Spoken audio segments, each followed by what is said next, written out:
Albert AWOL, the voice of the jungle, broadcasting on the DVC to all points unknown. If you're within the sound of my voice, you're listening to Welcome Home Podcast on the DVC.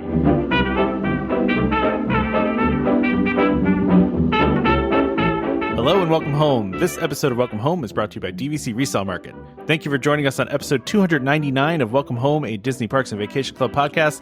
I'm Tom, here with Trevor and Damon. How's it going, guys? 300th. Yeah, next week. I still don't know what to there. wear. Do I Do I go like DVC bucket hat from DVC Resale, the one that I got out of the 10 they sent me in theory? Do I go with the one that I have that I made that no one else has, which I really like? You know, where do I go? I mean, it is black tie optional, so. I think I got my fit figured out, but I'll be on camera. But yeah, I don't know what my fit is. Is it going to be hot? Am I going in shorts? Like, I don't even know. It's going to be interesting. Yeah. I'll be wearing shorts, but I mean, you won't know. And then, I mean, how am I going to feel after coming out of, a 2.5 hour ride with somebody I've never met before? That well, I mean, you talk to him a lot, though. I mean, I guess. Yeah. I mean, he just has to realize, like, music is like, if I'm driving, it's my music. Sorry, you lose out there, man. Like, isn't that the rule though? Is whoever's driving gets say on the that's music? That's what I feel like. I thought that was a generally agreed upon thing. Whenever I'm driving, it's my phone, my playlist. Like, I mean, whenever I'm driving in the car with my daughter, it's her playlist. Well, that's definitely true. I mean, yeah, that's a little different, fair. Yes. But if it's all adults, it's driver gets dibs. I think that's a fair thing. Yeah. I just hope that there's food to take home. Like, I hope there's enough food I can take like a little bit home. Like, oh yeah, of course. It'll be interesting. There's going to be food to take home. Yeah, for sure. All right. So this is going to be a good time. Again, if you are last minute here and you want to come, you can still come. Just let us know. We're going to have free food, drinks, giveaways, and should we talk about a shuttle to parking, I guess. Yeah, there are specific parking instructions that have been sent out to ticket holders, so just check that out. But there's parking in the area. You'll find it. It'll be okay. Do we want to talk about the main prize that we're going to have, or we want to save that for when? I think you should save it for when you're there. Okay. Yeah, I agree. Yeah. Okay. So there will be stuff given out, which I guess if anybody that's on the fence, hey, free stuff, maybe. Yeah, I mean, I'm going to bring pins. I'm going to bring hats. I'm going to bring. Nice. Yeah, we got hats, we got pin, we got both versions of the pins, so the original logo and the newer logo. Nice. And then I like it. Yeah, and then we'll have other giveaways too, and of course, food, and we'll be doing a show as well. I think the hats is a draw. More than anything, I feel like. Yeah, no, for sure. And I'm going to be talking about my favorite moments of the show. Is that? Yeah, that's the other thing we need to talk about. We can definitely talk about that kind of stuff because. Yeah, it's our show. I forget that. It is our show at the end of the day. I'm going to talk about rhubarb. I'm going to talk about declining a George Lucas interview. I'm going to talk about a lot of things that just we need to bring back up for people. Yeah. I mean, we can bring some of that stuff back. I mean, I don't have a specific idea of what we're going to do for 300. I mean, we're going to talk about it, but we're going to talk about Coco too for probably a long time, I hope. No. That's an inside joke. No, yeah. That only the two of us know besides you. Exactly. Yeah. Yeah, no, but listen, I'm excited for the event. Regardless of what we end up doing, it should be fun. Hopefully we can pull off actually doing a podcast there. I think we should be able to, but we'll see. Yeah. But it should be fine. It should be fun, and we'll definitely be including some of the folks that joined us as well in the conversation. So it's gonna be a good time.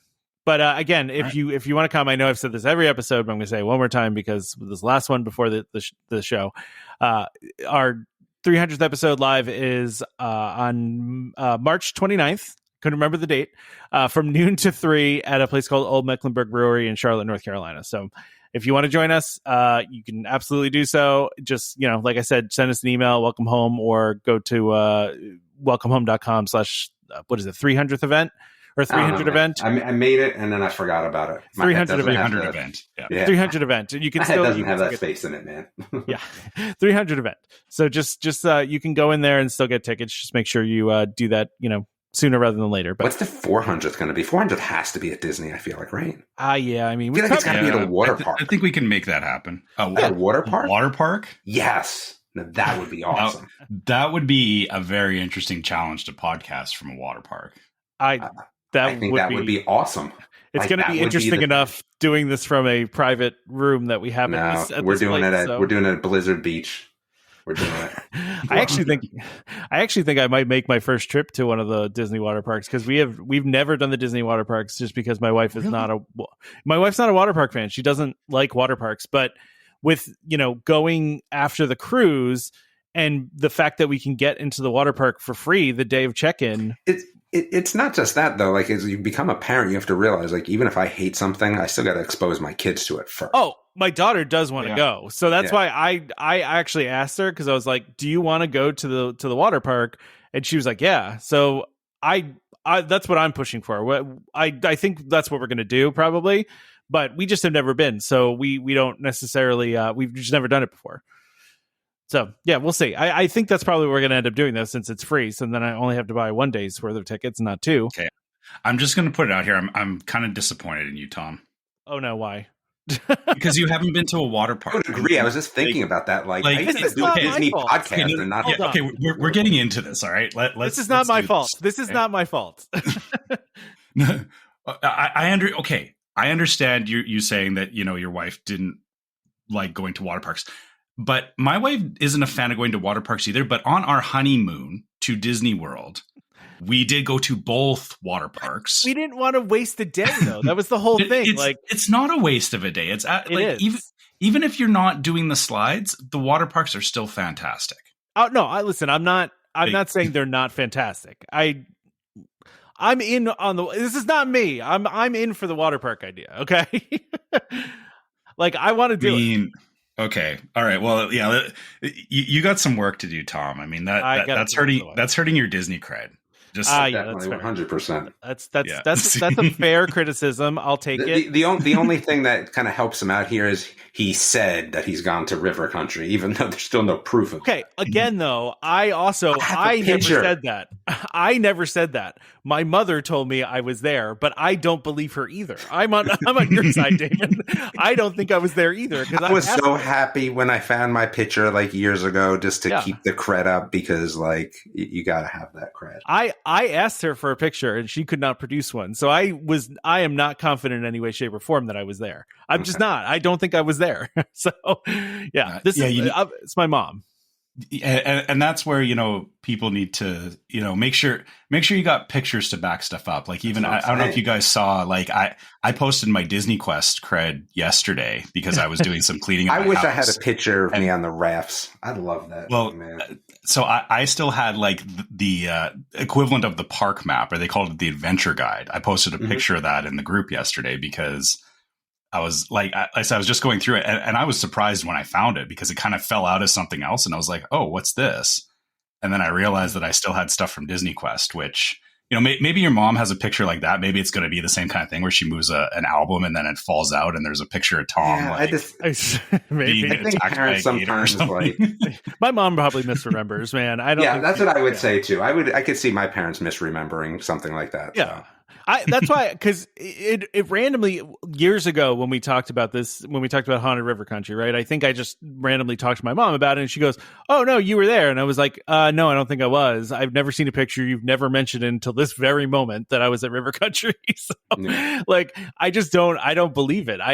She must be thinking of something else. I mean, you would have been a baby though. I was 13 or 12. I would have been really young. Yeah. Wait, hold on a second. What's the difference in age? You're 40 something? So, yeah, I'm 40. So, dude, so you would have been 2? I doubt it, man. And maybe you were, though, because at 2, you wouldn't have done anything. You could have walked through it. Yeah, I went when I was 2, so I did. Oh, yeah, okay. I was going to say, why would they bring you to the water park at 2? I don't know. I'm not convinced it happened. I think you went to the pool somewhere and they just assumed, because why would you pay for a park if you're 2? Maybe they thought it was the Wilderness Lodge pool was River Country. Or she's just thinking that she brought me to one of the million water parks that are in New Jersey. So that could have happened. Dorney Park, aka Oh, River Wildwater Country. Kingdom, man. Wildwater Kingdom. Yeah, we went there all the time. But Now I would tell you though that Action Park could make me feel a little river country-ish. yeah, Like I could be on board with that one, right? I've not been there, but I can see where the vibes definitely feel. Yes, Yeah. I could see that. Yeah. I could see that. So. Trevor, have you watched the documentary about Action Park that's out I there? have, 'Cause yes. It's Yeah. okay, yeah. It's such a crazy place. If you guys haven't watched that, I think it's on Hulu actually right now and Max. It's on Hulu and Max. I watched it on Max. Yeah, you I can lived watch it, there. man. Yeah, Like, we I've lived it. lived We that. both lived it. I was there too. Well, because I've told you, like my well, again, like we would get in for free, so we'll just leave it at that. And like I was just left there to my own devices. Yeah, that's like how it just was. me. Yeah, Like it was just me at like 12 years old. Like, yo, here Just you go. Yeah. And like I remember writing stuff by myself. The thing I think most vividly remember personally is being on being online for the Tarzan swing, which was just the most interesting experience ever at a water park. And I don't think I'll ever forget like the things that were said, the things that were done.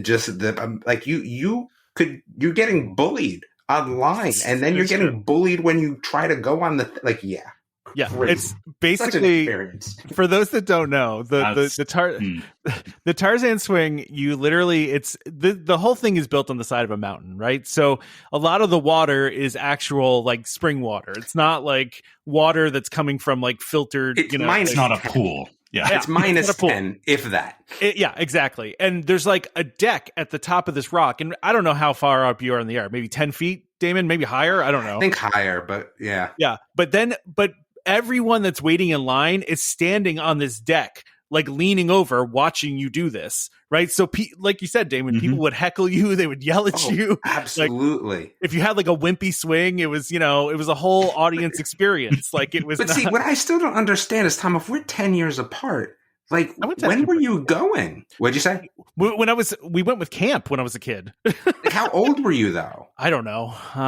Probably teenager or younger than teenager, probably like 10, 11.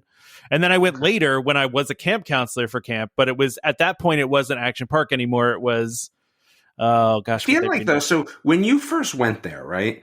Yeah. Was there, like, were there rules? Like, all right, I can take this back. No, because there was a big change to one thing, which was the diving.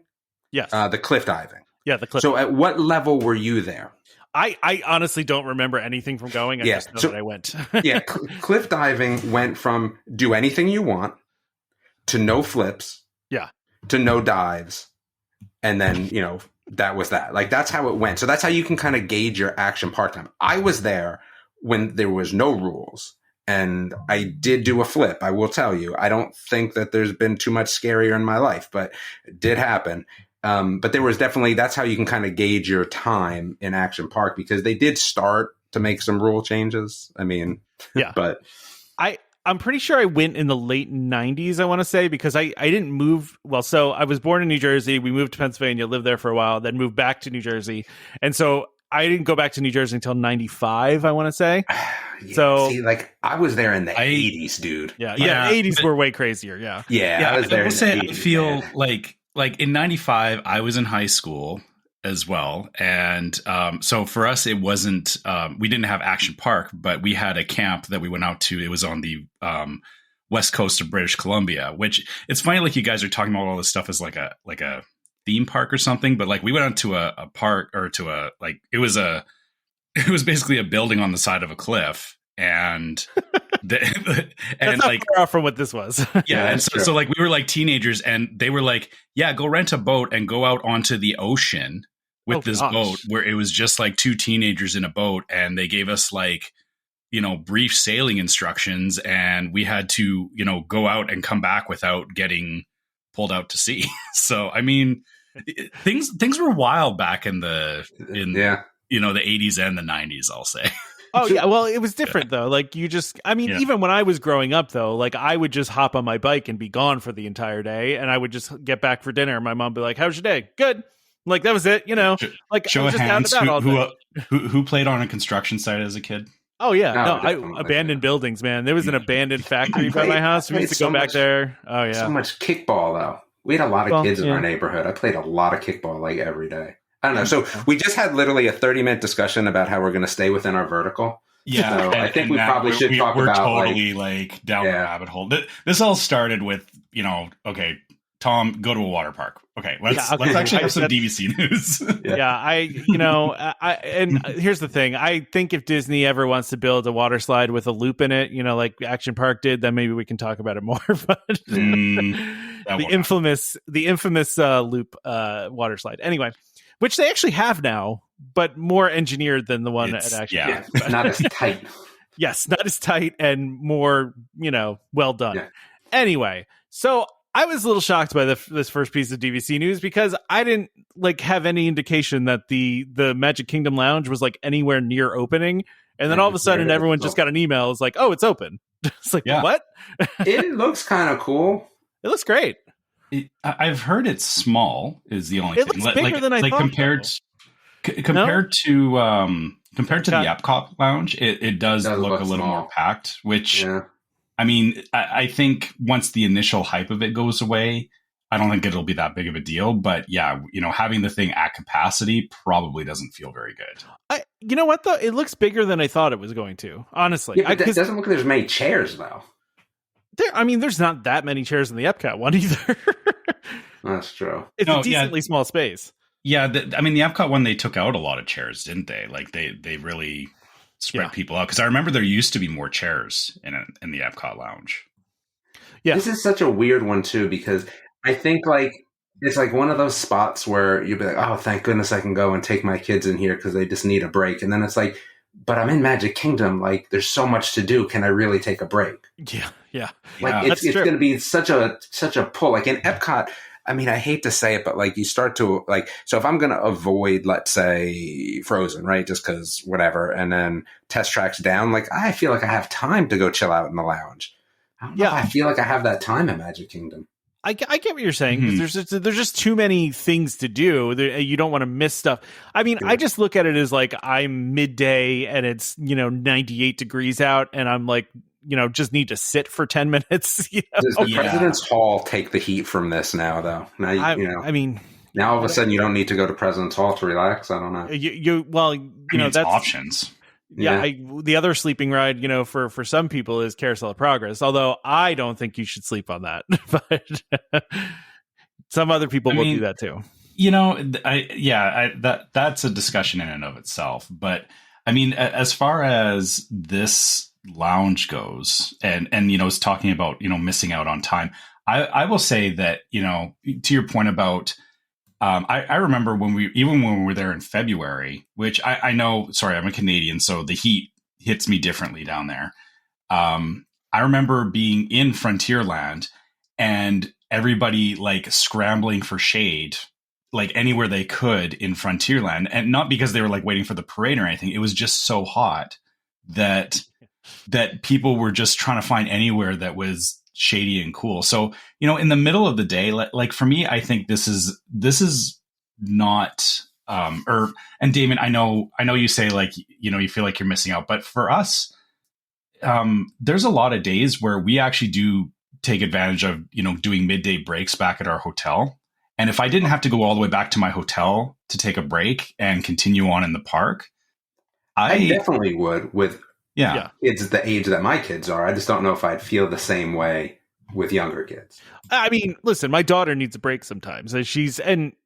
We're even rolling around in the stroller, the heat gets to everybody, It does, yeah. So, and I mean, I could see us definitely going and relaxing in here for a little while and just hanging out. But the problem is, right now, I'm sure you guys have seen the news about this.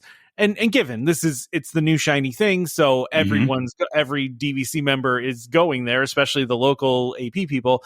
But the whole idea of the lounge is, if I want to go to the lounge, I want to go to the lounge now, right? You know what I mean? I don't want to go to the lounge 4 hours from now. I might as well just go back to the room. Yeah, exactly. That's what I'm saying. So and so from what I've seen, a lot of people, even the people that were paying for the membership beyond membership, that is supposed to give you cutting the line access, those people were also having to wait too, because to your point, small. It's a small space. It's not huge, and they have limited capacity. But and also they just it's a huge amount of people hitting it because it's brand new. It will die down, right? It's going to die down. It's not going to be like this always. But if that continues to be an issue there, then this lounge will not be something I would even seek out, because what's the point, right? Like, why do I don't want to have a fast pass for 4 hours for now for the lounge. If the first thing I had to do going into Magic Kingdom is go queue up for the lounge so that I might be able to get in by like mid-afternoon, you're right. That doesn't feel very good. It kind of defeats the point of it as a benefit, I guess. Yeah. This actually makes me feel like I have to like pay for that $95 membership just for the one day I'm going to be at Magic Kingdom. Well, I wish I had the option to pay for that. Oh yeah. Because I've checked, they still won't let me do it. So sorry, man. But I will. What about this other lounge? I did just want to say one more thing. I do really like the aesthetic of this place. The art that they put in it, the details. I mean, it's typical Disney style. And I will say that I'm just shocked at how quickly this all came together. I feel like they just tore down the shooting arcade. Like, I don't remember when it was, but it was not that long ago. They did this quickly, shockingly quickly. It was mid last year that we talked about it. Yeah, like Disney standards, though. Year? Yeah, but yeah. They just move quick. I was just surprised at how quick they did. So, yeah. Yeah. Oh, and they have the new freestyle machines, too. The really cool-looking ones. Oh, yeah, I see that. Yeah. One thing that I saw somebody point out from their experience with it is that they also mentioned that the charging stations are kind of limited, which... Oh, okay. Yeah. I mean, I've never had an issue with plugging in my phone in the EPCOT lounge, but like even looking at these pictures, not every table looks to have... Like, some of the tables are just small tables. There's no charging or anything on them, which is, I mean, that for me is also kind of a selling point of a lounge, is that, if I can't even charge my phone in there, like, I do think they have outlets all over the place with the USBs in them, because I saw another article. Yeah. I don't want to go and like plug my phone in somewhere and like have it sit off by itself. Like, I want it on my table kind of thing, right? Yeah, I get it. Yeah. I get it. The other lounge we're going to talk about is an EPCOT, and Trevor, I know you are. This is an adult lounge. So we've been talking about this one for a while since it got announced back at was it D23 they announced this? I feel like yes. Mm-hmm. But so now we have a name of the new lounge that is going to be behind Spaceship Earth. It's going to be called GEO-82, which is actually, it's a weird name, but it's fitting. It makes sense, right? Because EPCOT opened. They just did the 40th in 2022, so that makes sense. Yeah. So okay, so yeah, GEO-82, which I assume is geodesic sphere 82 is the implication of it. Now, it's got a great logo, by the way. Got a great logo. What do we think about the fact that this is an adult-only lounge in the park? Which I feel like this is setting a precedent, isn't it? Because correct me if I'm wrong, there's not another lounge in any of the parks that is adult only, right? What's it called? Not adult only. No. Yeah, there are some that are like you're thinking of the one in Galaxy's Edge, right? Yeah, I was just thinking about just alcohol in general. I don't, I think all alcohol just should be kept at EPCOT, to be honest with you. Right. But then also having an adults only lounge, I feel, is kind of it's an interesting. I don't think it's bad, because you get these people that are going to go to EPCOT to go to drink, to go to do adults, sort of around the world. Like, give them a spot to go, man. Like, that's bad fair. For me. Yeah, I do think it's interesting that it is adults only. I mean, I don't know if I thought that they were going to have kids be there, but I mean, obviously, I think everybody feels like EPCOT is the more adult-oriented park, right? Mm-hmm. Just because of, I don't know if that's just because of Food and Wine or... Yeah, I think that's part of it, yeah. Yeah, I mean, that's definitely part of it. More the wine than the food, but yeah. Yeah. And we all know about drinking around the world and stuff like that. Like, that's... But it is interesting that this is going to be a lounge that is only 21 and up. But I do wonder why they made that decision. Like, what's behind that, Yeah. Which that's also begs a question too of like like this is a very prime fireworks location from the looks of it as well, which, obviously, that they are targeting that crowd that plans to go there, like you said, do Drink Around the World, and then maybe go sit in the lounge and watch Luminous. But I can see where people would be mad about this because, again, if it's a place to watch the fireworks from with your kids, but then it would be, it'd be impossible to get into here because it would be every family taking up space in here. So I agree with you as the lounge. Yeah.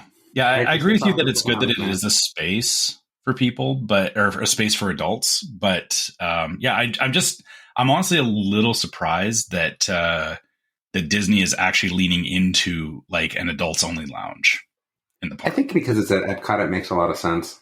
Like, I don't think I'm mad about it. I'm fine with it. I don't think I ever have to go there. But like if they did it at Magic Kingdom, it would be different, right? Yeah, and the thing is, there's nothing in there that like is forcing me to go. Right? Like, there's nothing in there that like I'm like, oh, I gotta go here. Like, it's cool, but I don't have to go. I mean, I want to check it out. Like I'm planning to go there with my brother if I can. But I mean, I guess that's the thing too. Is like I'm not like going to be making reservations to go here either. Like if it's a reservation only thing, I might get a shirt though. It's reservation shirts. I might get a shirt. Is it? Yeah, it says on the site advanced reservations required. Yeah. So that made it suddenly a lot less appealing. Well, listen, I would make a reservation. I think I've talked about this on the show before. I don't really drink, right? So I occasionally, right, on special occasions, I'll drink. But for the most part, I don't drink. And so for me, a bar is not that appealing. But this bar is very cool, and I love Epcot, and I love Spaceship Earth, and just the design by itself, I'd want to just go and experience that. And I'd have a drink probably just because we're there, but the key thing to me here is not the alcohol and the bar part. The key is the design and the location and the view and all that. Like these are going to be at a premium. It's going to be hard to get a reservation here. Yeah, which like I said, that's what turns me off of it is that I don't drink anyway, and yeah, like I guess I could go into there and find something to drink, but then I'm just there to like you experience it. But I guess for me, it's also if I couldn't get a reservation at the time that I want, and it's also hard too because then I feel like I'm planning my day around it. I don't know. It doesn't seem all that exciting to me now. Well, and for me, it's hard for me because I'm never really at Disney without my daughter. And the only way I'm doing this is if we go back to my hotel room, my daughter goes to sleep, and like we have other people with us, like my in-laws or something, and they watch my daughter, and my wife and I go back out to Epcot for the night, which we've done before. We've done that a bunch of times when we've had other family with us. But that's probably the only time we'd actually ever be able to do this because otherwise my daughter can't go up there. So I think obviously they're appealing to a different crowd here. They're not really trying to appeal to families, right? Like they're appealing to the younger Disney adult couple crowd, I feel like. Right. Which and makes sense. I guess because I'm falling closer and closer to the older Disney couple adult crowd. Disney adults, yeah. Yeah, I guess those young kids want to, have a cool place to hang out. I guess that's fine. Yeah. They can have it. all those youngins, all those kids, all those young hip Disney adults, the youths. The youths. Yeah. Speaking like I'm 80. Yeah. Yeah, exactly. All those kids in their racket. But yeah, no, it's listen, I'm interested to check it out. And like you said, it's a prime viewing area for fireworks. I'm going to assume, just because knowing Disney, this is how they roll, that during the fireworks, you're not even going to be able to get an advance reservation. It's going to be a firework party that you have to pay separately for. I would bet anything on that. I bet this lounge is open all day for regular, reservations. And then once the fireworks are happening, then it's a paid event. That's just a guess. I don't know. I could be wrong. But yeah, we'll see.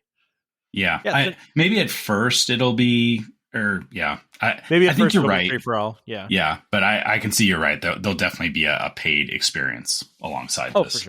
for sure. Yeah, the one thing we don't have is an opening date.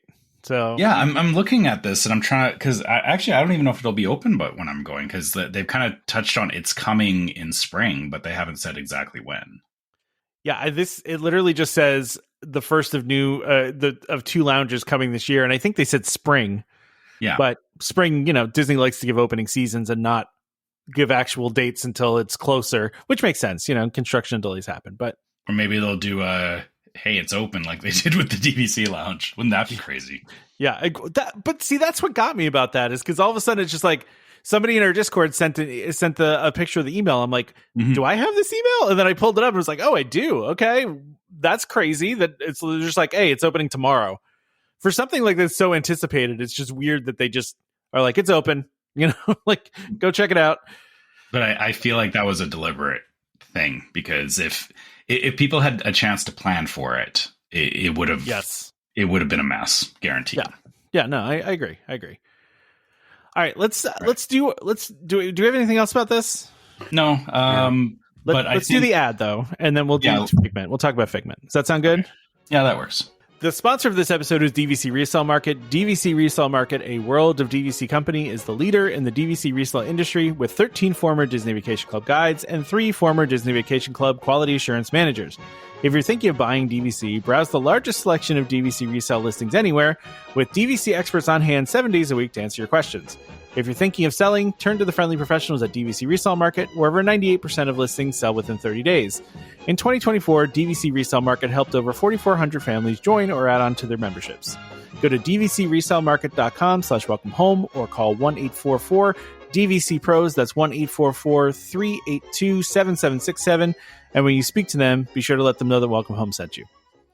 All right, let's talk Figment, man. So there's been talk for a while that there's a Figment series in development at Disney. There was talk about a Figment movie, actually, I think, at one point. But now they're saying, Bob Iger in the shareholder meeting that they just did has basically said that there's going to be it says short form videos of Figment. Now, what that means, is that going to be a series of shorts? I don't know. Sounds terrible. Like, I love Figment, and it sounds terrible. What do you want for Figment instead of, you don't like the idea of shorts? One, I don't like the idea of shorts. 2, I more that I thought about this, like, what do we want to see out of Figment? Like, what sort of show would make sense? I think a movie works better for Figment, to be honest with you, but that's just me. I don't know if I want to see, like, 22-minute, especially nowadays, 11-minute times 2 Figment shows. I don't know if I want that. Plus, please don't make it like the silly looking new Mickey Mouse shorts, please. You know it will shorts. Be. Yeah. Not necessarily. It could be a whole different thing. The interesting thing here, though, is that they did actually announce that there was like they didn't announce, but there was a Figment movie that was being done by Seth Rogen's production company. That was 3 years ago, and no one's said anything since then. So a lot of people are assuming that that's canceled. But I don't know. It's really interesting to me. Obviously it would be an animated series, right? It doesn't have to be. What would you want? Would you prefer it to be animated or real? Sorry, I would, but it doesn't have to be. Yeah. So I should qualify so it's not that they are actually making these videos, because I'm rereading Bob Iger's quote. Correct. He didn't say that at all. He said, "I'm going to ask our creative teams to consider making some short form or some form of series or short form videos." So he's batting around the idea of either a series or like Mickey Shorts. But at the same time, Disney Park, the official Disney Parks account, posted a video saying Figment's getting a new series. Like, right? So no, it said could. I'm saying, why would you post that unless that's happening? Like, why would you just tease it? I don't know. Maybe Disney's teasing us now. yeah. They know that they can build.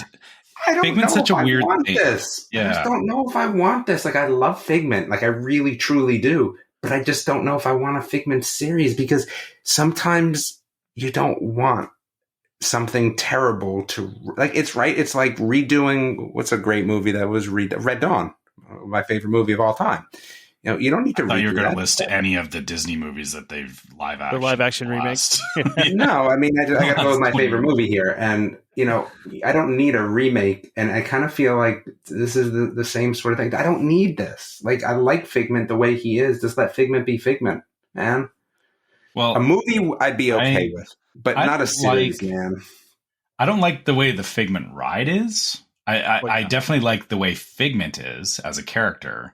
So, but yeah, doing a series about it, it's such a weird double-edged sword. Right? You know what actually would work? Here, I'm gonna go on record here, and this is what would work. As crazy as it sounds, it wouldn't make us happy. A preschool Figment series where he learns about stuff. Okay. I'm on board now. Interesting. Yeah. Now I'm on board. Like Muppet Babies kind of esque. Or like any of the Disney Junior shows, like just like something where he's like a young Figment, and like you said, he's like discovering, kind of like the ride, right? Yeah, that I could get on board with, but I don't want to see like a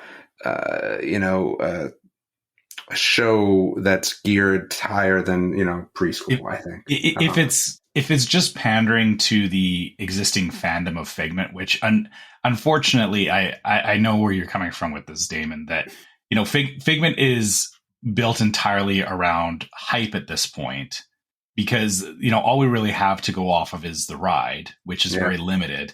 Everything else around it is people building hype, and obviously Disney leans into that, and they understand that they've made tons of merchandise about it because it's become a fan favorite. But I think you almost ruin that. Like you're saying, Trevor, you might ruin it. You might mess up the cash cow of Figment.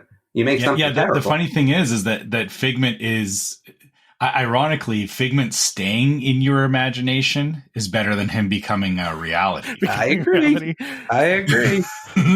I mean, but what if they make it and it's great?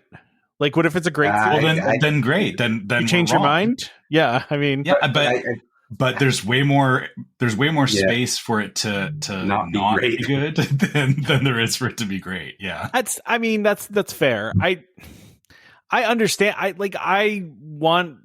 would love to see a Figment series, but to your point, Damon, like, what do you want to see? Like, what is Figment going to be doing on the show? Junior makes so much more sense. It fits the ride. You don't have to worry about this huge, complex storyline.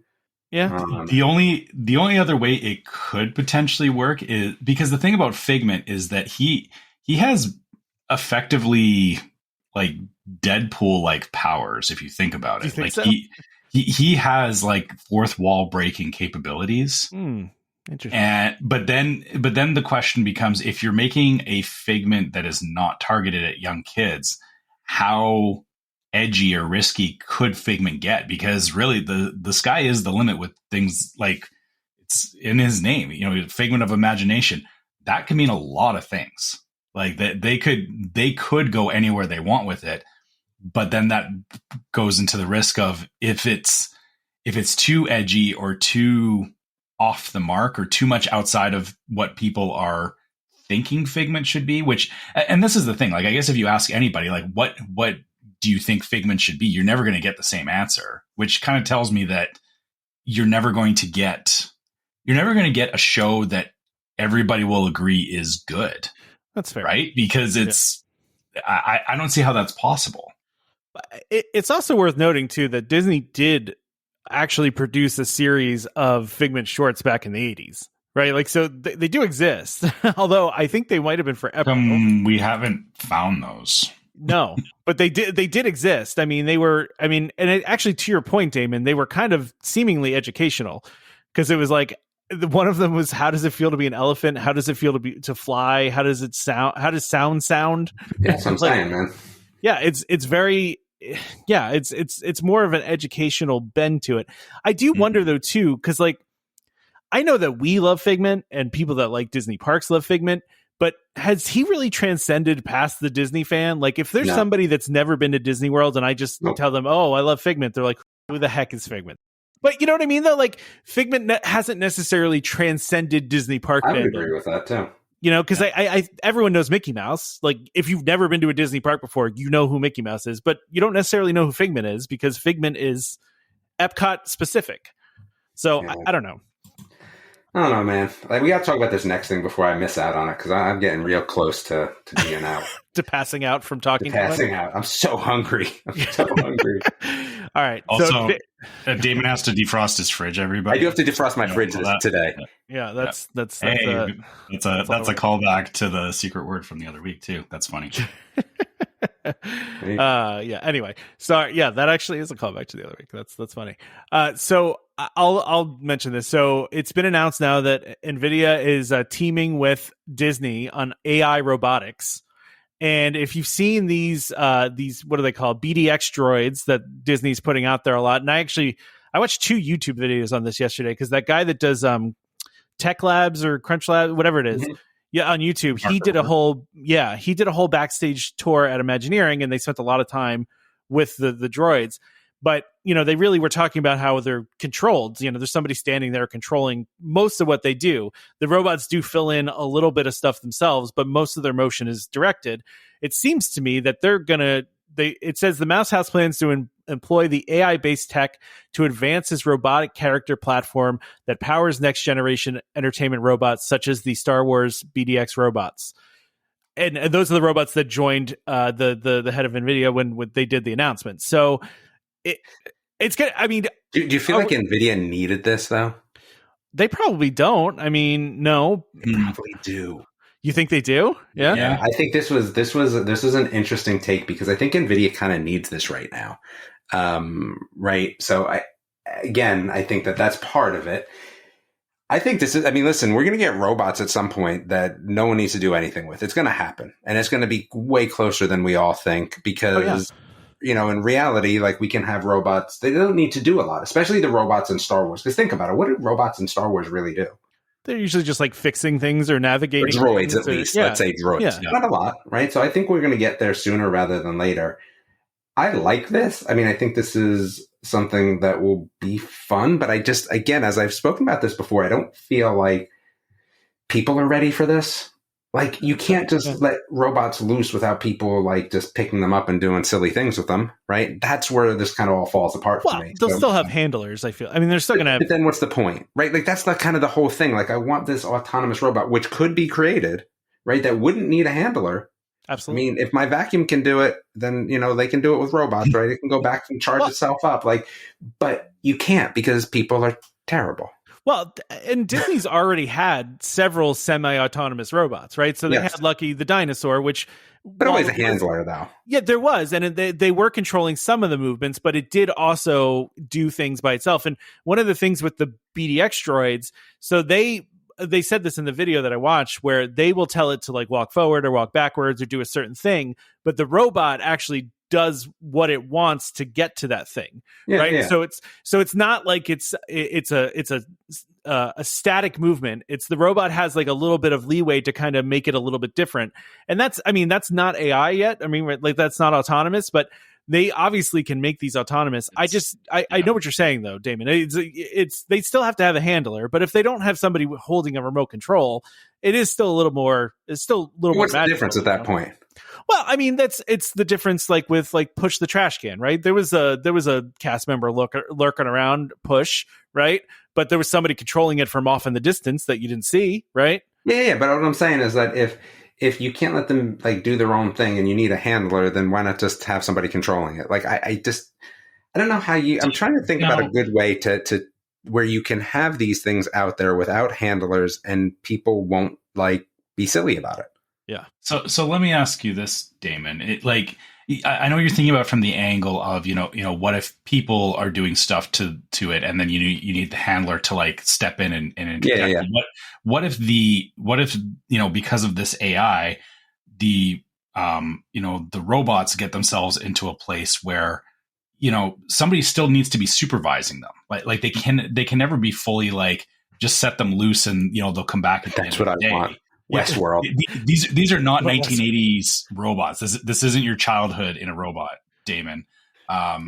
You want Itchy and Scratchy Land from The Simpsons, where the robots start going crazy? The reality is that I can't envision, specifically in the parks, I can't envision a scenario right now, or not right now, but like within like the next 5 to 10 years, where if the robot gets itself in trouble, like regardless of what people are doing around it, like if it gets stuck somewhere or, somebody does need to override it, or you need the capability for somebody to come along and override it. It just seems like 10 years is a long time, man. 10 years is going to be more than you have holograms. I'm not seeing it like I think about those Amazon delivery bots. Like it feels like the same kind of thing where you'd see them like stuck on a sidewalk somewhere. And it's like, somebody does need to be supervising these things. Like I just don't see how you're getting away. Just have the handler doing it all. Like that's where I see. I think we're going to get to the point where you're going to have Star Wars droids, and if someone picks them up, they're going to send out some alert, and maybe a handler can come running, or maybe they'll just yell at them. Maybe let a robot yell at them. I don't know. You pick it up, you get electrocuted. Sonic disorienting something like. I think it's like an electric fence. You put a caution sign on it, and then if someone touches it, it shocks you, and then it shoots blue milk at you, which is terrible. It's even worse than green milk. I mean, they do have if you watch some of these videos on YouTube, they have an angry mode that they can put it in where its eyes turn red and it kind of like does like a little angry movement. And man, listen, you can go find these out on YouTube, but it's kind of fascinating how they train these things, because they put the robot in a simulation and they have the robot basically like training in the simulation. So like they have it going through obstacles, and every time it like fails, it tries the simulation again, but it's all within like this virtual world. And it's really kind of cool. They showed a lot of details about how they train these things, and it's really interesting. But I don't know. I'm interested to see how this is going to work. Obviously, AI is everywhere, and this is going to be, Disney does like to try to be on the cutting edge of things, and so they're going to be implementing more of this stuff into more things. It'll just be interesting to see what that looks like. I mean, it is, Disney is known for innovation, and this is current innovation. So, like you said, it'll be fine until it becomes itchy and scratchy land. But someone has to have a kill switch somewhere. Like there has to be a kill switch. Yeah. I guess that's my thinking, is that there, kind of, again, I know the whole point of, they should be able to wander freely without a handler, but someone has to be nearby at some point when things go wrong. Either, somebody has to be monitoring it. Yeah. Whether it's somebody, messing with the robot, or the robot itself, like getting itself in trouble. And that can happen all kinds of different ways. No, you're totally right. The thing is, like how much damage can these little BDX droids do? I'll be more worried when there's like, itchy and scratchy sized robots like they had in that Simpsons episode. Sure. Like this little robot, if it goes rogue, like you can just pick it up and its legs will just kick in the air. Like, it can't do anything basically. So that one doesn't worry me as much, right? Because if it goes rogue, it's not that big of a deal. But anything else, if you have like human-sized robots, then it becomes a little bit more scary, right? I think even R2-sized robots become a problem. Yeah, I could see that. Like they're waist high, and they can, R2 could cause some damage. I mean, that's fair. That's fair. Yeah. R2 can cause some damage. I don't disagree. Yeah. All right, so I think that's enough of that, but it's interesting, right? It is, yeah. Right, so I just put this on here because what? I was going to say we got 2 more things here, and then I think we can call this a short episode today. Yeah. So the only reason I put this on here is because I want to talk about the fact that I'm really tempted to watch this, but I don't want to. So Disney just announced that there's the Magic of the Disney Treasure National Geographic documentary is premiering on the 28th? Yeah, March 28th. So this Friday, if you're listening to this right now, this Friday. And so this is like a behind the scenes tour of how they built the ship and how they, probably of the show, of, how they do the dinner show stuff, like all that behind the scenes stuff. And I watched the one they did for The Wish, and it was tremendously interesting. But I really want to watch this one too, but I don't want to ruin anything, So I think you need to watch it after you get back from your cruise, Tom. That's what I think I'm going to do. Yeah, that's what I think I'm going to do. Because I'm reading this too. Is that they're going to talk about the Haunted Mansion parlor, the Skipper Society Lounge. They're going to talk about the Aquamouse and like all the behind the scenes and like how they designed it all and everything, which I personally feel that it would not ruin your trip, but it would put a different lens on it. Yeah, and then as much as I am this person, I don't think you want to be this person when you're on your cruise. Is the that did you know that thing was created because of like you know how like you learn like all the behind the scenes stuff. I think because this is a new ship and you guys are like it's your first cruise, I don't think you want to go into it like having a bunch of facts stashed in your back pocket. That makes sense. Yeah. It does make sense. I don't want to be like the know-it-all person that's like, you know, here's why they did this, here's how they did this, and I also don't want to ruin it for myself either, right? Like I feel like I watched a couple videos on things, but like I haven't watched anything about the lounges, I haven't watched anything about the show. Like I have been pretty careful. I've really just seen like room tours and stuff like that, which I'm fine with spoiling room tours for myself, you know? Like that's fine. But I also like I don't want to ruin things for myself. I just love this kind of stuff. I'm you know this. I'm obsessed with this behind the scenes stuff. I like, and I know you are too, Trevor. You like this kind of stuff. I mean, I posted this in our Discord last night that I got into I stayed up really late last night because I was in a rabbit hole. I was in a YouTube rabbit hole of watching Defunctland videos, right? Because like I really like Defunctland, and then I ended up watching the Fast Pass Plus video again. That's an hour and 45 minutes long, which if you haven't watched is tremendously interesting. It's still okay. So sorry, I'm just going to sideline. This is still relevant even with the current iterations of fast passes and everything. The whole thing behind that documentary is still relevant today. I highly recommend anybody who hasn't watched it, go watch it. Sorry. It's so well produced and so engaging that even though it's incredibly nerdy, like, because it's really very nerdy, like talking about like how lines work and line theory, and you know there's analysis that are done, there's models that are built. It's very cool how they put this together and the history behind it and all that. And so I check that out if you haven't seen it and you're interested in the whole thing, because it's so well done. I've never seen this is what put Tom down this rabbit hole he was talking about. Yes. And then I was watching a thing about Tomorrowland, and I was watching a thing about a place called Freedomland USA, and that was, you know, a theme park in New York City that was what?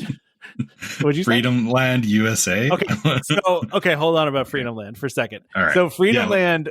So after never mind. No, hold on, just really quick. After Disneyland was built, a couple of the right-hand people of Walt Disney, while he was building Disneyland, there's this one guy that is described in the video as being a complete and total scammer that somehow ended up working on Disneyland, right? Like this guy just wiggled his way into working on Disneyland, but Walt Disney grew distrustful of him because he brought in a bunch of his own people to work there. Walt Disney eventually thinks that this guy's going to try to pull a coup on him, and so he gets rid of him. So this guy just goes and he's like, I'm going to go to New York and I'm going to build Disneyland in New York, and I'm going to do it better than Disneyland, literally in the Bronx in New York, like straight up New York City. Like it's a really fascinating video because they really did some really cool, stuff at that park. And it was, in fact, some people were saying it was better than Disneyland at the time. And I never heard of it. And, you know, growing up in that area, you think I would have, but it only lasted a couple of years. So anyway, so that was a random aside, but seriously, it was very interesting if you're interested in this kind of stuff, especially the fact that somehow Walt Disney allowed a scammer into his inner circle of building Disneyland.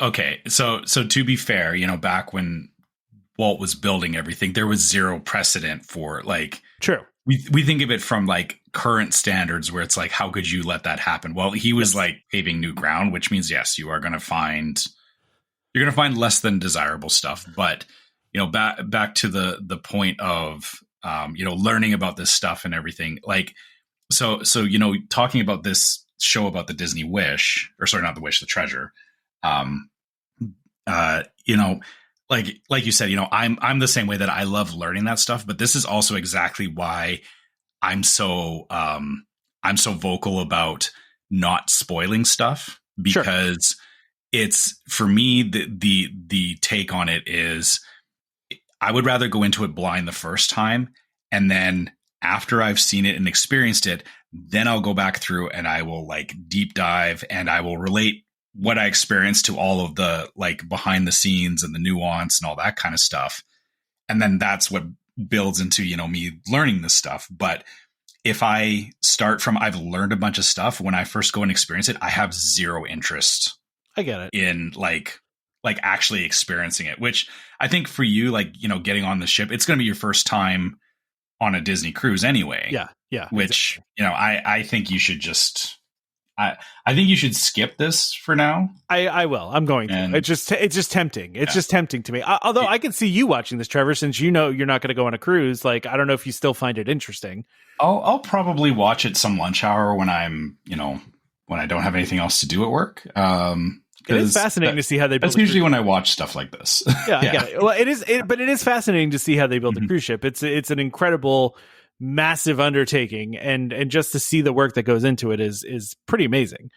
So, speaking of behind the scenes stuff, so Disney had announced back at, I think it was D23 again, but they had talked about a new Lion King land that's coming to Disneyland Paris. And they gave a look at the scale model of what this ride is going to be. Now, looking at it, it looks familiar. It does look a little familiar. Very familiar. Yeah. Okay, so it looks a lot familiar. Okay, so it looks like Splash Mountain / Tiana, right? Like, yeah. let's be honest there. Now, given though, looking at it, I felt that way at first. I'm like, okay, they're just slapping Lion King onto this. It's Pride Rock Splash Mountain. Yeah, that's what I felt at first. But the more I look at it, the more I feel like it is, but it isn't. And the reason why I'm saying that is, Tiana takes you all kind of around the outside of the mountain, right? Mm-hmm. This, you don't see any track outside of the mountain, right? So this is either all taking place inside somewhere in a show building or somewhere that's not this mountain, right? Because all you're seeing here is the mountain and the drop. And the drop looks like it goes underground too. So I don't know. I'm just, it's a little different. Yeah, it is. I feel like, because there's that whole section off, or looking head on at it, off to the right-hand side, like where you would normally see, like you said, you could see the logs coming around on Tiana's and all that. That is all like covered over with just like a flat hill surface. I wouldn't be surprised if that's actually where the rest of the ride is going to exist. Like that's, and behind it, like you're right. There's definitely gonna be a show building behind it, but it feels. I'm right now. Maybe this is just me setting expectations low, because going to Paris is kind of an outside chance at this point for me. Yeah. I don't see myself going there, but I want to equate it to, it is just going to be Splash Mountain, but maybe it's all, all the drops are done inside, which doesn't really change anything about the drops, because one of the drops is inside already in Splash Mountain. They do still have the final drop, right? They still have the big final drop at the end. I do want to know, though, if there's going to be an animatronic Simba on Pride Rock here. You know what I mean? Or is it just going to be that little figurine there? Yeah. Yeah. Like, is it just going to be static thing? Yeah. Is it just going to be a static thing, or is it going to be an actual like animatronic that roars and stuff? That would actually be kind of neat if it would. Yeah. And actually, now that I'm looking at it, there's a little cave behind. What would be actually really cool is if they had it. We just finished talking about robotics and animatronics. Is if they could actually do an animatronic that walks out, roars, does a couple of things, and then walks back in. Oh, that'd be cool. That would be interesting. Yeah, that would be very cool. Yeah, this is a random aside again. I'm sorry, but we're gonna wrap up in a second here. So I think I told you I've been rewatching Home Improvement, right? Yep. And they had an episode where Tim Allen is playing with his niece, right? And he's playing with a Simba doll, right? A Simba stuffed animal. And Jonathan Taylor Thomas comes up and says something about how he knows how tough it is to be a lion, and thinking that everyone wants you to be king. And it's funny because he was the voice of Simba. It was probably at the time he was recording for for. Well, it was after that because it was already a known entity at that point because it had the stuffed animals and everything, right? So I just thought it was a funny joke because I'm like, if you didn't know that he was the voice of Simba, it doesn't mean anything to you, but it's just a funny inside joke. And then I'm also like, how is Tim Allen not doing a Buzz Lightyear thing here? But he does actually at the end of the episode. He starts doing Buzz Lightyear, and so it was just kind of funny to see that kind of bleed together, to see the Toy Story and the like. Yeah. And it's also kind of weird to have two people on the same show that are from hugely popular movies, animated movies. That's actually true. But I feel like it was, they both started on Home Improvement, and then that fed into them getting onto those into those bigger shows, right? Yeah, absolutely. Yeah. So it just was funny how that I like watching that. I was just like, oh man, do people remember that JTT was Lion King? He was only it for half of it, right? The other half it was Matthew Broderick, and I also don't think he sang. I think maybe somebody sang for him, but whatever. He was still him. Still there. That's another rabbit hole we'd have to go into. We can wrap up though, unless there's anything else you want to talk about with this model. I think a Lion King land is kind of great, and I think it's interesting that it's taken this long to actually make a Lion King ride, right? Because there's no other Lion King ride. Yeah, but it's one of their most legendary movies. You think they would have done this sooner? We keep saying that, but it took them like 20 plus years for Little Mermaid as well. And how long for Mickey? 100 years for Mickey. Yeah.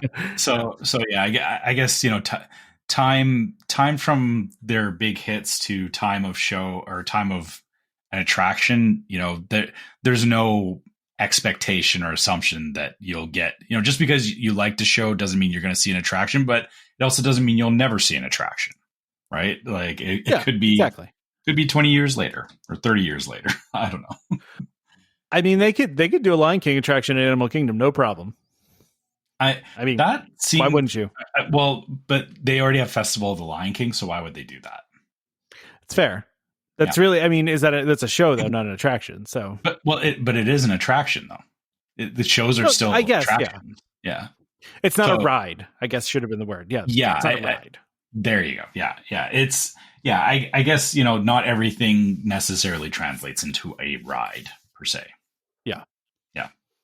All right. Well, should we wrap this up, Trevor? Yeah, I think we can wrap this up and have a shorter episode, which gives us time to go get ready for the 300th, which is mentally prepare ourselves for the 300. Yeah, if there's anything, it's going to be weird for sure. It is. It's going to be an interesting setup. We're going to try to make it a lot of fun. If there's anything specific you want to see on the 300th episode, let us know. If there's any specific thing you want us to talk about, we can do it. We can retell the old stories. We can do whatever you want. We're here for you guys. So, just tell us if there's something specific you'd like to see, and we'll try to do it. Yeah. I guess I'll just start with the wrap up then. If you have stuff you want to send to us, you can always send it to us at welcomehomepodcast@gmail.com. We love hearing your own trip reports, your own takes on stuff. So, keep that kind of stuff coming. You can also find us on social media. So you can find us on Facebook as Welcome Home Podcast. You can find us on YouTube as Welcome Home Podcast. You can find us on Instagram as Welcome Home Pics. Make sure on Facebook you also check out our group Welcome Home Disney Waitlist, where we talk about all kinds of stuff from the episodes and just general Disney stuff. It's always a great time, and I think just one of the great places on Facebook to talk about Disney stuff. So come join us there. And if you'd like to help support the show, you can go to store.welcomehomepodcast.com and check out our different merch there. Lots of great stuff. And similarly, we also have a Patreon. So you can go to patreon.com/welcomehomepod and check out our different levels of Patreon support, which has exclusive merch that you can only find on Patreon. And all of our Patreon listeners get access to the Discord server, which is yet another place that we love talking about all the Disney stuff that we talk about here. And last but not least, if you're listening on iTunes or Spotify or anywhere like that, leave us a 5-star review. It does help people find the show. It does help us, get up in the rankings. I don't even know what it is anymore. You said it's the travel something. Yeah, we're under a bunch of different categories actually. Yeah. Okay. But yeah, so it just helps out the show. And you can always write us a review on iTunes. We love seeing what you guys think about the show as well. We actually have 2 new reviews, but I will save one for a couple weeks from now. So save one for post 300. Yeah, we'll save one for post. It's funny though because it's a little bit of a microcosm of what we talk about. Is one of the reviews loves food time and the other one wants less food time. So, I don't know what to do with it. I don't know what to do. We do medium food time then. I guess. We just do it less. We don't. Well, I mean, it kind of depends, honestly, on when stuff comes out anyway. So maybe we just start doing a separate show that's just about food. Maybe. You know what I mean? Yeah. Anyway. Would anyone like that? Let's just leave that there. Yeah. So this is from TBROAS. I don't know how that you would say that. This is great DVC podcast, 5 stars. We joined DVC about 2 years ago, so I'm always on the lookout for good DVC content. Tom and Trevor do a great job covering the latest DVC and Disney related news. Being a foodie, I also really enjoy food time segments. Please keep up the good work. I always look forward to listening to the next episode. And refrigerator. There's a refrigerator and a winky face. All right. Okay. If you know, you know. Thank you so much for that, T Broas.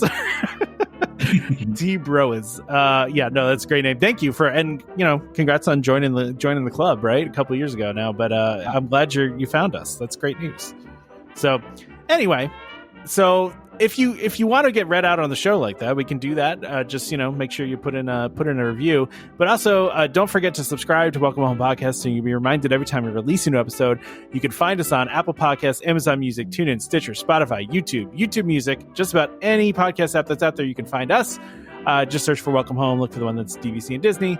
Just a reminder to our listeners, Welcome Home Podcast is for entertainment only. We are not employed by the Walt Disney Company. As such, all opinions we express on the show are our own. So please consult a Disney cast member or DVC representative for more information about anything we talked about today. Huge thank you to our sponsor of this episode, DVC Resale Market and World of DVC, for continuing to sponsor this show and being great friends of ours and just really supporting everything we do, honestly. They even, are supporting our 300th episode too. So thank you to them. They're great. Please check them out for any of your DVC needs, whether it's buying, resale, selling your contract, renting, financing. You can do everything there. You can even plan vacations there. So join us next time for more Disney Parks discussion. Of course, more DVC talk. We hope to see you all real soon. This is Skipper Albert Awol, the voice of the jungle, signing off from Welcome Home Podcast on the DVC. Do a huddle when we hit a chair. How she can cuddle is no man's affair. I looked around from pole to pole, found her in a sugar bowl, eating